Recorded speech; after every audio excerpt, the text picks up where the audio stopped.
out of all the fantastical beasts we have witnessed in the historical realm, none came close to matching the terror and fright of El Cucuy from 2015 to 2020. I'm El Cucuy. I'm the boogeyman, and I'm coming after everybody in this division. I'm not talking about Anthony Armin Ferguson here. El Cucuy was a different entity entirely. If this was a scary movie, Tony Ferguson would be that guy. He's El Cucuy. Yeah. He's the boogeyman. Like, I don't know if he feels pain. First sighted on July 15th of 2015, this creature rose to infamy in no time at all. His path of destruction bloody and gruesome.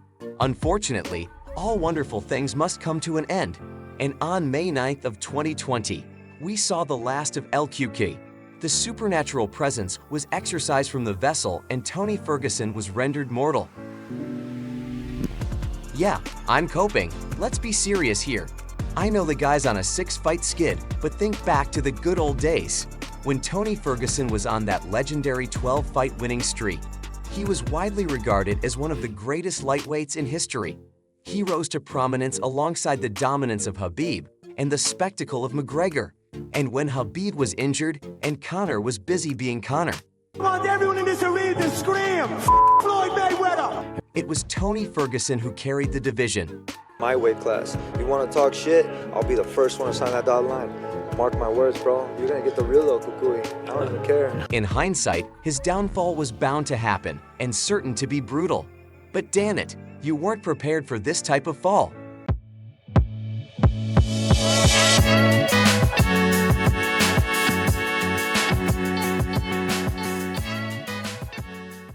Tony Ferguson started his UFC career as a contestant on The Ultimate Fighter. Season 13, he was the third pick of Team Lesnar.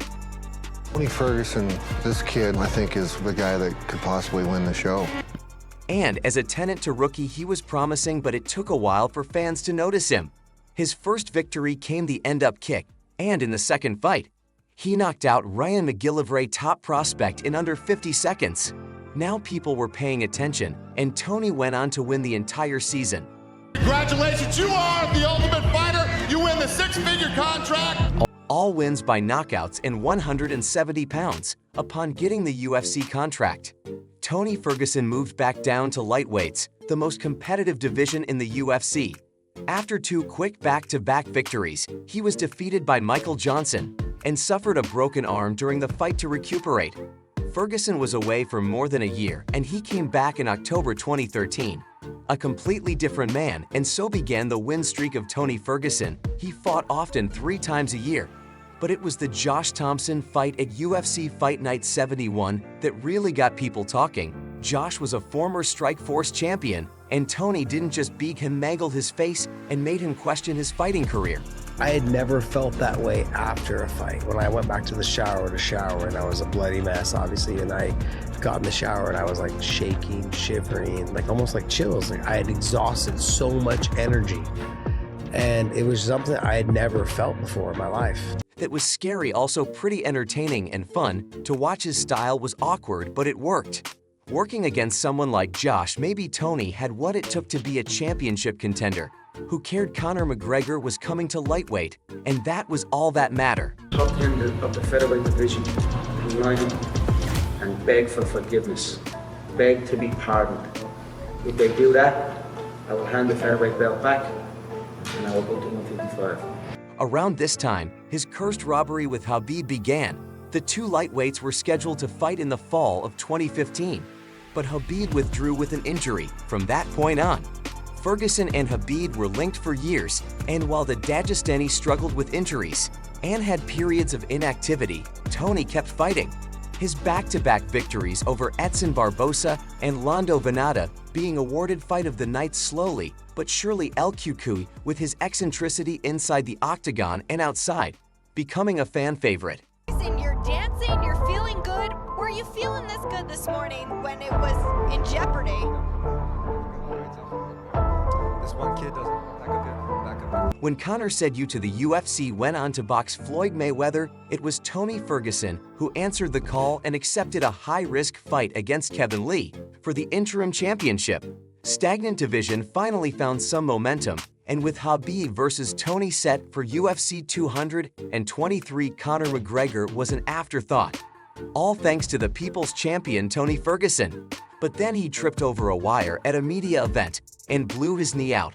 Or maybe his knee gave out because he carried the Dan division. He saw somebody and he turned to say hi to somebody, didn't see some wires on the ground, tripped over some wires, and just blew his shit out. Looking back, this was the beginning of the end. Tony was 34 years old. Definitely on the downswing of his athletic prime, and the injury was pretty bad. The UFC added insult to injury by stripping the interim title and making Khabib versus Ali Quinta for the undisputed championship. He was working for the UFC when he fell. I mean, he's doing his obligations, his press obligations. It's very strange to strip him of a belt when he never lost it and he has the longest winning streak. Give you the disrespect motivated Tony, because the Mammon came back a few months later and disfigured Anthony Pettis. It was another fight of the nights and he won, but there was something off about him.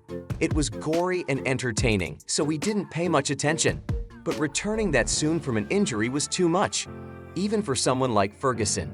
After Khabib smashed Conor and Dustin, and Al Cucuy mauled Pettis and Cerrone, it was finally time. We were this close from seeing the long-awaited clash, but a literal pandemic intervened and finished a dream match off for good. Had to be stuck in Russia, wish he had no other choice but to approach Tony Ferguson once again. This time for another interim title fight against Justin Gaethje. You know, the same Tony Ferguson who was stripped off the interim title because he was injured. Ferguson had no reason to accept the fight. He had to wait a few months more, and he would have faced Khabib anyway. But with the world going through hell and the entire sporting world on lockdown, he accepted the Gaethje fight. Yet another card saved by Tony Ferguson, but UFC 249 was the end of his run. Throughout his win streak, we'd seen him knocked down and hurt numerous times, and he always came back, but not on that night, not against Justin Gaethje. It took a worldwide pandemic, a double weight cut, and over 100 punches to the face from the most heavy-handed lightweight to put an end to Tony Ferguson.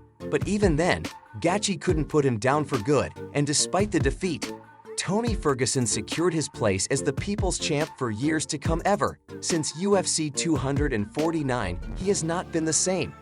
Charles Oliver was always a bad matchup for someone like Tony, and Dariush was the wild card of the division. But then he was knocked out cold for the first time by Michael Chandler.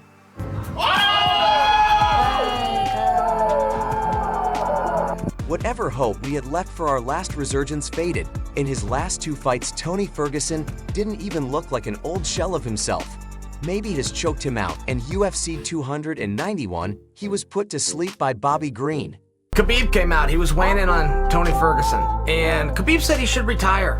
And Khabib wasn't rude about it at all. Very matter of fact. Said, look, Tony's 37 years old and he hasn't won a fight in a period of time, and time to move on. Kevin Lee came out, he was talking about Tony, and he said, I don't even want a rematch with Tony because it would be so lopsided, it's not even interest. The former interim champion is now on a 6-fight losing streak, and if he fights again, it'll only get worse. We should have seen this coming. The writing was on the wall. His awkward style was built around his insane durability and endurance. As you grow older, those are the first things to go. The quick return from that debilitating knee injury would have ended most careers. But Tony Ferguson toughened out. A few more wins before Justin Gaethje finally put an end to an all-time great lightweight run since 2016. Tony Ferguson has been in a race against Father Time, where you had your career. I'm barely hitting my prime, which is crazy. I'm 39 years old. Which is at 32 years of age, he was in the twilight of his athletic prime, accomplished a lot. It is a damn shame he never held the undisputed championship and never got to face Khabib. You know, you can love somebody without liking him, man. I love Khabib, man. He's my brother in arms. We're all here. We're all for one. I got peace with him, but inside that we got beef. We got to squash this shit. Done a few downfall videos by this point, but this one is especially depressing. But hey, that's just how this game goes. I hope you enjoyed, cause I certainly didn't. I gotta bounce. Catch y'all in the next one. Peace out.